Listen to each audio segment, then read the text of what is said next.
So today we're going to be talking about the top 10 lash pitfalls. But before we get started, I did just want to go ahead and introduce myself. So my name is Katie, or Kate, whatever you want to call me. I have been a licensed esthetician since 2018.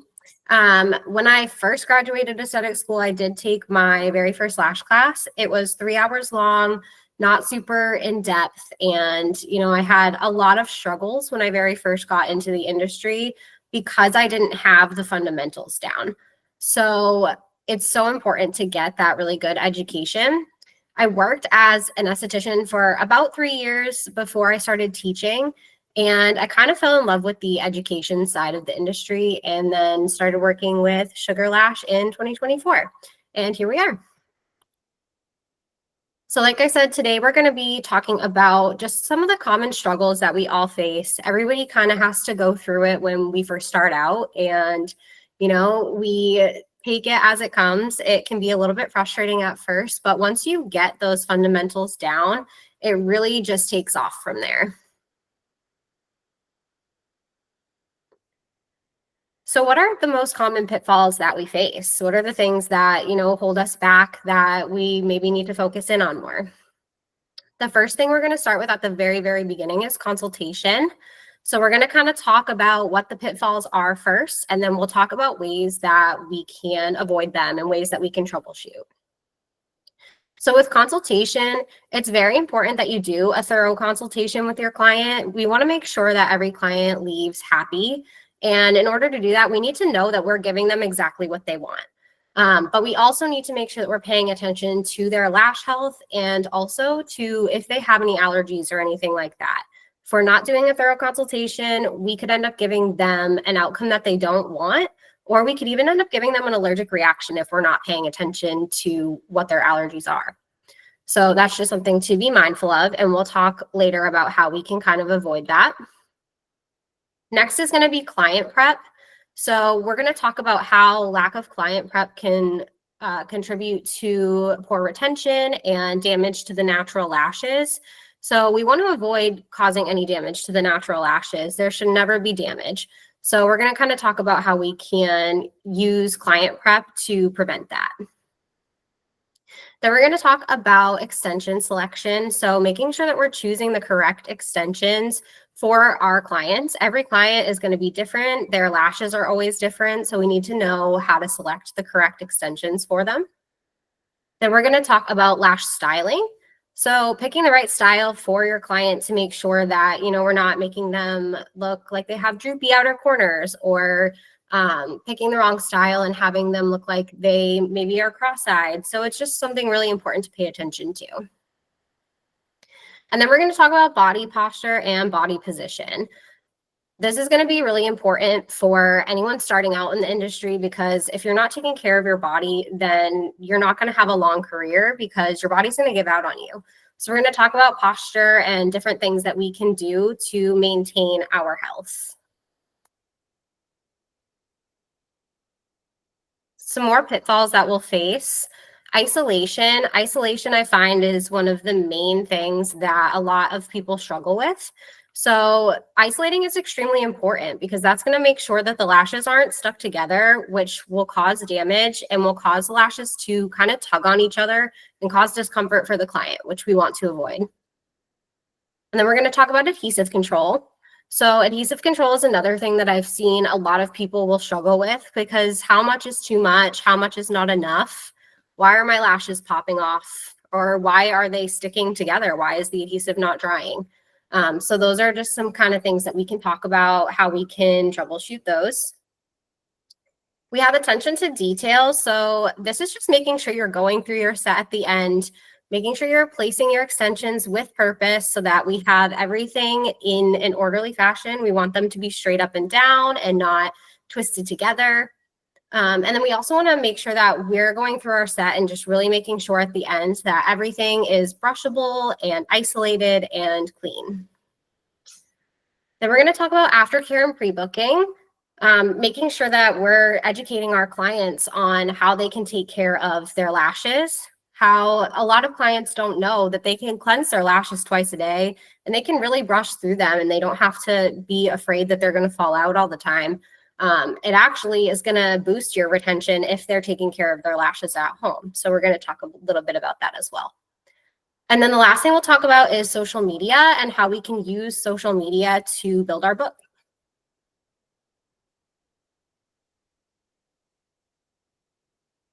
So we're going to start off with consultation priorities.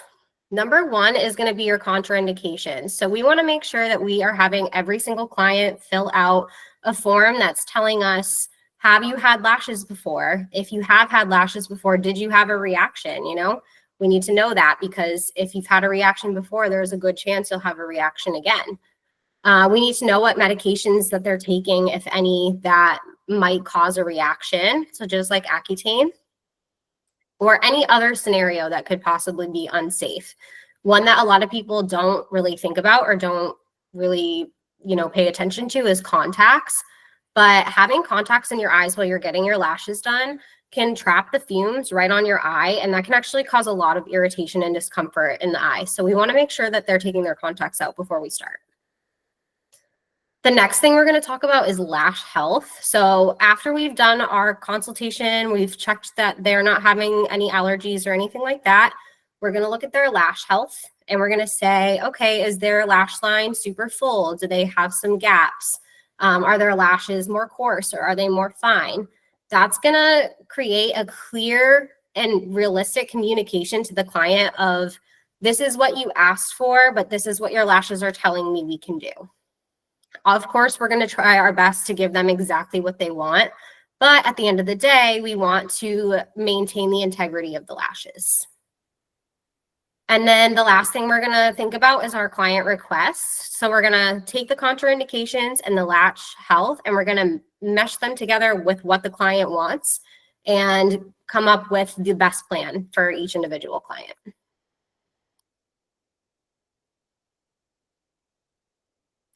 So for client prep, we want to make sure that we are cleansing those lashes, especially if you've got your makeup girls. I can't get lashes anymore because I'm allergic, but when I used to get lashes, I would be that client that just, you would have to cleanse me at least twice, because I wear a lot of makeup and, I try to get it all out, but sometimes I don't. So we want to make sure we're really cleansing, getting rid of any oils, any makeup, anything like that. Sometimes I'll do a double cleanse if I feel like they really need it. And then you want to prime if necessary. Not every client is going to need primer. It's going to kind of depend on their lashes. Sometimes people will have oilier eyelids. I would typically want to make sure I prime for them, but not every single client has to have it. And then we want to make sure that we're sealing off the lower lashes with hydrogel pads. So this is just going to protect those lower lashes so that they don't get stuck. If you've ever had the lashes on the bottom sneak up and get an extension put on them, then you know how much of a pain that is to get it off. So just taking that extra time to seal those lower lashes down will save you from that. And if at any point you guys have questions, make sure you go ahead and throw them in the chat, and Paige will let me know. So next we're going to be talking about choosing our extensions. So I always look at the length first, and I kind of determine, okay, how long are their natural lashes? We want to take into consider that their natural lash length as well as what they want. So she might come in and say she wants, super long lashes, but maybe she has like really short baby, like 7mm lashes. So we're going to have to be realistic about what kind of length we can give her. And we want to make sure we're paying close attention when we're doing that. And then volume as well. Some people are going to come in and they are going to say that they want like really voluminous lashes. But again, we have to pay attention to what is going to be safe for them. The way you can kind of determine what thickness their lashes are is by comparing it to a piece of thread. And this would be like a sewing thread. So lashes that are fine are going to be a little bit thinner than a piece of thread. Lashes that are normal are going to be about the same as a piece of thread. And then lashes that are coarse are going to be thicker than a piece of thread.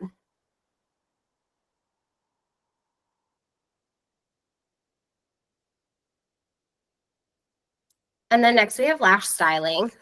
So lash styling, I feel like, is where a lot of people struggle, because Choosing a style for your client can be hard because everybody always comes in and they want that cat eye effect, but it's not necessarily the best option for everyone. And we'll kind of talk about why. So you want to kind of look at their eye shape and say, okay, does their outer corner sit lower than their inner corner? Does it sit about the same, or does it sit a little bit higher? So we are going to look at that. We're going to look at their outer corners and determine, do we need to, draw the attention upwards to give a little bit of a lift, or do we need to draw the attention outwards? We're going to ask them for a picture reference. I always like to ask my clients for a picture of what they're looking for. Sometimes they're going to show you a picture and they're going to say, I want a cat eye, but the picture that they're showing you is actually more of an open eye style.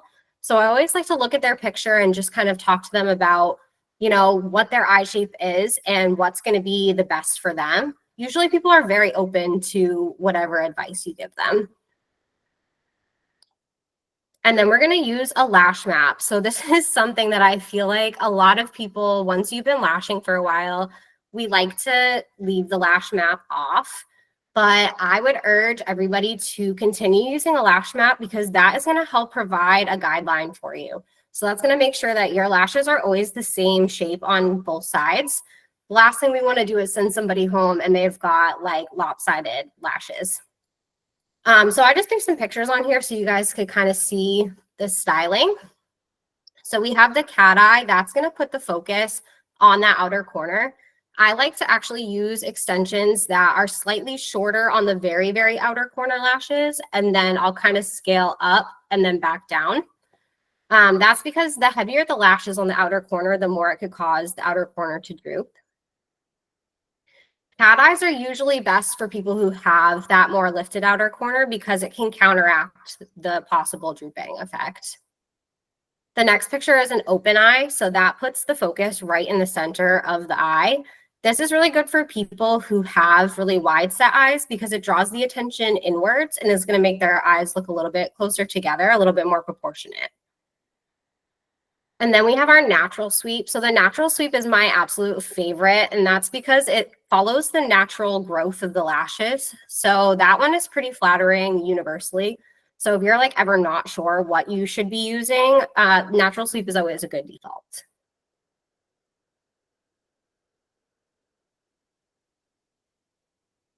And now we're going to talk about posture and body position. And again, I'm slouching, so I'm going to sit up. So for posture and body position, this is going to play a huge role in your longevity, your career as a whole. So we want to make sure that we're using a saddle stool. Saddle stools are going to really help with that body position and keep your back nice and upright. So I like the ones that have wheels because I like to be able to slide side to side and go around to each side of my client. That's how I get a better angle if I need to get in on my opposite side. We want to keep our backs at a 90-degree angle and our arms at a 45-degree angle. That's going to stop that pressure on your lower back and also on your neck. You want to make sure your bed leaves space for your legs to slide underneath. So if you're using one of those massage tables, sometimes you can't slide your legs underneath and you can't get close enough to your client. So you want to find a bed that you can either slide right under or that's thin enough that you can kind of put your legs to the side of it. That usually helps a lot too. Using magnification glasses to support your vision is another really big one. It prevents you from leaning in and causing strain on your neck. Another thing you can do is just kind of look away for like 15 to 20 seconds every once in a while, just to kind of let your eyes readjust so you're not going cross-eyed. And then getting massages regularly and taking care of your health is another way that you can kind of make sure that your career is going to be nice and long. Getting massages is so huge. It's going to really prevent you from having severe back pain. Physical health as a lash artist is a big one.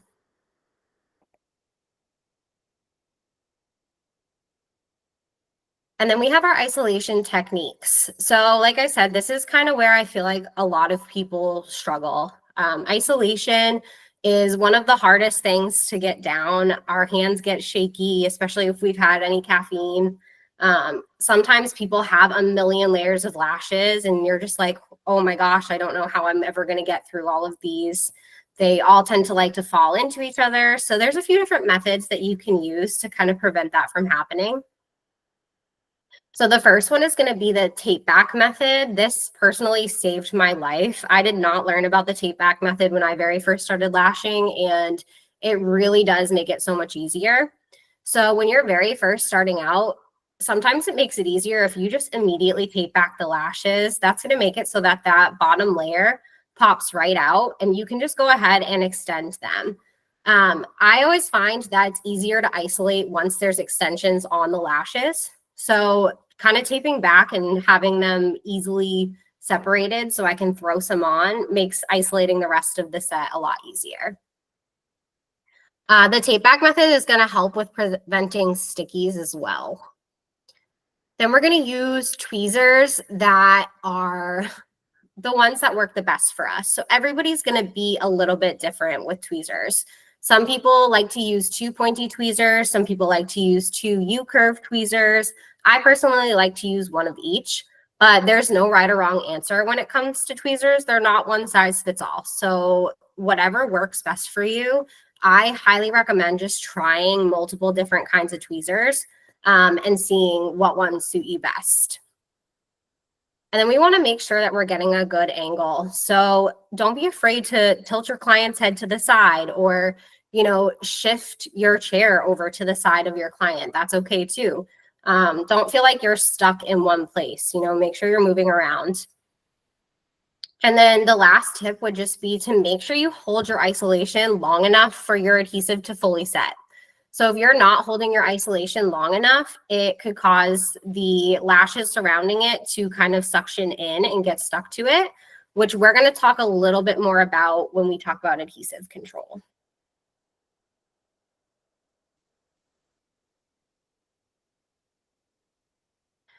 So now we're going to talk about adhesive control. Adhesive control is probably one of the most important things that you can really focus on. So if you take one thing away, just make sure you understand your adhesive. Every adhesive is going to be slightly different, so it just depends what you're using. You want to choose the right adhesive for your environment. It's going to depend on the humidity wherever you're at. So I live in Florida now, and it is humid here all the time. Even when it's not hot out, it's still pretty humid. So I have to make, you know, well adjusted to high humidity climates. Whereas when I used to live in New Hampshire, it was dry most of the year. So I could get away with, you know, a little bit of like smaller ranged adhesive. So I just kind of put the different humidity ranges for our adhesives from Sugar Lash Pro on here. So signature bond is going to be 20 to 75%. So this just means that 20 to 75% humidity in the air. And that's going to have a 1 to 2 second dry time. So you want to make sure that you're holding your isolation for that full 1 to 2 seconds. And then we have the naked bond. The naked bond is the signature bond. It's just removed that carbon black. So that can be used for your more sensitive clients. And that has that same humidity range and that same dry time. So we want to make sure that we're using this one if you need that wide range of humidity. So 20 to 75% is a really big range, which is awesome because that means it pretty much always works. Signature Bond is one of my favorite products. It's such a good adhesive. So I highly recommend that one. But we also have the Bond Noir. So the Bond Noir is awesome for more experienced lash artists and also for somebody who has a very temperature controlled room. So this one works best in 45 to 55% humidity. So that's a smaller range, but it has a half a second dry time. So that just means that it can speed up your application time because you're not having to hold your isolation for as long. High humidity is going to cause your adhesive to set faster, and that's because there's more moisture in the air. So the more moisture, the faster that your adhesive is going to set, and the less moisture in the air, the slower your adhesive is going to set. So if you're brushing through your lashes and you're noticing that they are just popping right off, you probably have your room with not enough humidity. Or sorry, you have too much humidity. So they're just popping right off because the adhesive is setting too fast. It's not getting that solid bond. Whereas if you're trying to isolate, but you're noticing that all the lashes are suctioning in, that probably means that you don't have enough humidity in the air. So the glue isn't setting properly. How much is too much is going to kind of depend on which adhesive you're using. But you'll notice that you're using too much if the lashes are starting to clump together. You may also notice that you have to hold your isolation for longer. If you're noticing that your adhesive, you're supposed to have a 1 to 2 second dry time and it's taking like 3 to 4 seconds, you probably are using too much. If that's the case, you want to just make sure you're dipping just 2 to 3 millimeters of your extension into the adhesive. And make sure that when you're applying that it's not taking longer than your dry time should take. And you want to make sure that you're going through your set and brushing constantly just to make sure that everything is adhering. That's going to be your best way of knowing if your adhesive is cooperating properly.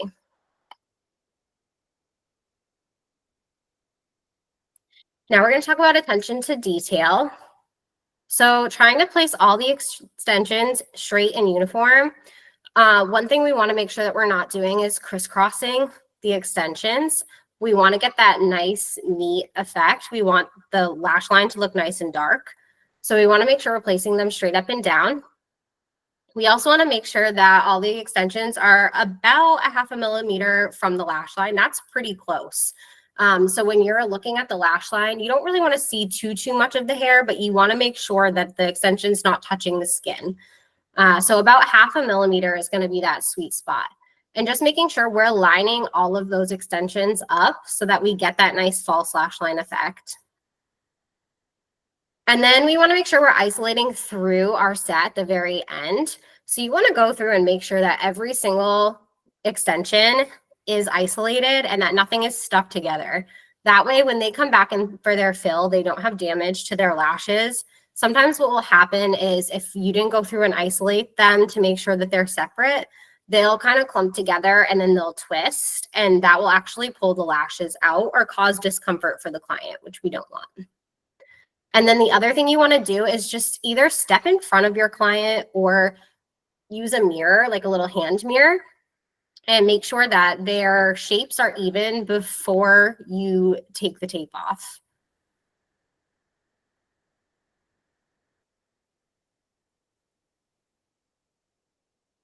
So aftercare and pre-booking are huge. If you're not providing aftercare instructions to your client, they're not going to know how to take care of their lashes. It's not common knowledge what you can and can't do after you get your lashes done. So we want to make sure that we're providing aftercare. I like to provide little cards that tell them exactly what they need to do. I always try to retail and make sure that they're getting their cleanser. Providing those aftercare cards is going to give your client something to reference. So if they come back in 2 weeks and they haven't been cleansing their lashes and they're having issues with retention, you can always have them refer back to that card and be like, hey, I gave you this aftercare card. This is going to help teach you how to have good retention with your lashes. We want to make sure we're retailing products to help with that as well. So making sure that they know that they need a cleanser and that they should be using this cleanser twice a day. Make sure that they're removing all makeup, not letting it all get settled into the lash line. But we also want to make sure that they're not using products that have oil in them or glycerin. That's going to break down the bond of the adhesive, and that's going to make the extensions fall out. So just kind of doing a thorough talk with them and figuring out what are you using in your skincare routine? What can we replace it with to make sure we're not going to affect our retention? And then education. So I always like to do a demo for my clients before they leave and really show them how they can cleanse those lashes to make sure that they're gonna, get right in there, get into the bonds. I actually show them how they can brush through them and get really in there with the spoolie and that nothing's gonna fall out. And then pre-booking. So you wanna make sure that you're booking your clients ahead of time. I usually tell people come in every 2 weeks. 2 weeks is that sweet spot. They should still have a good 70 to 80% of their lashes on. So it shouldn't be as long as a service. And also, it just makes it so that their lashes are always looking full. So if they're coming in every 2 weeks, their lashes are always going to look good. I would say at most 3 weeks, pre-book out 3 weeks. Sometimes you'll have that client that's like, well, I'll get back to you. I'll text you later and tell you when I can come in. That's fine. But if you can't get in and, we hit that 4-week mark, it's probably going to be closer to a full set at that point. So we really want to get our clients in the habit of coming in more frequently so that they can get those fills and keep their lashes looking full.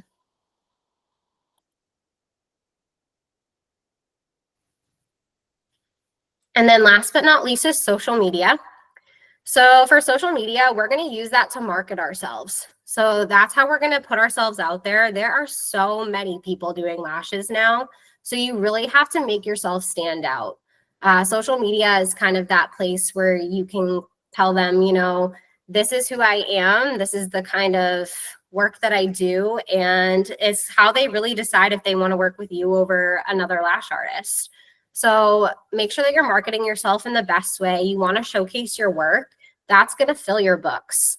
I highly recommend checking out the webinar that we did last month. I put it up on the screen here, but if you just go to Sugar Lash Pro's YouTube channel, it's right there for you. And Irene talked so much about social media and how you can use it to build your book. It was a great, great webinar. So make sure that you go check that out.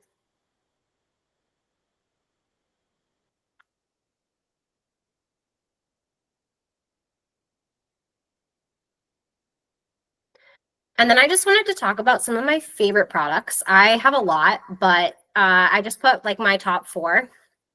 So I put my isolation tweezers. I love the pointy isolation tweezers. Those are my favorite. I find that they get right in between the lashes really well. So those are my favorite. And then I also love the U-curved ones. I use those to pick and place my extensions. So like I said, that's just personal preference. It's going to be whatever is more comfortable for you. There are also like many other kinds of tweezers that Sugar Lash has. So make sure you check those out. And then we have Signature Bond. Like I said, I love Signature Bond. It takes the stress out of the adhesive portion because I don't have to worry about it too much. It works really well in pretty much any environment that I'm in. And then the Curator is the other thing that I love because it helps me finish out my set. I've noticed such a big boost in retention. So the Curator is going to go in there and cure the bonds for us. So if our client leaves and they cry, it's not going to mess with their lashes. They're not going to fall out. They're not going to get those little white crusty spots on them. So that's going to be one of my favorite products.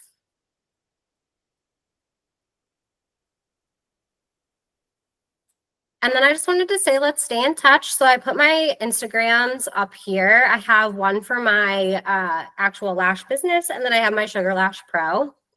We also are going to be doing a little QR code here. So if you scan this QR code, you can actually fill out the feedback for the webinar and let us know how the webinar was and what you want to see next. But also make sure that you go back and check out previous webinars. We have a lot of really good ones up there. And we do have a couple more webinars coming up. So we have Karina's coming up on July 16th. She's going to be talking about handmade volume fans, which I'm so excited for. So you can click the link to Sugar Lash Pro and click on webinars and register for that. Or you can also register for Tammy's webinar that's coming up where she's going to talk about having exceptional retention. Does anybody have any questions?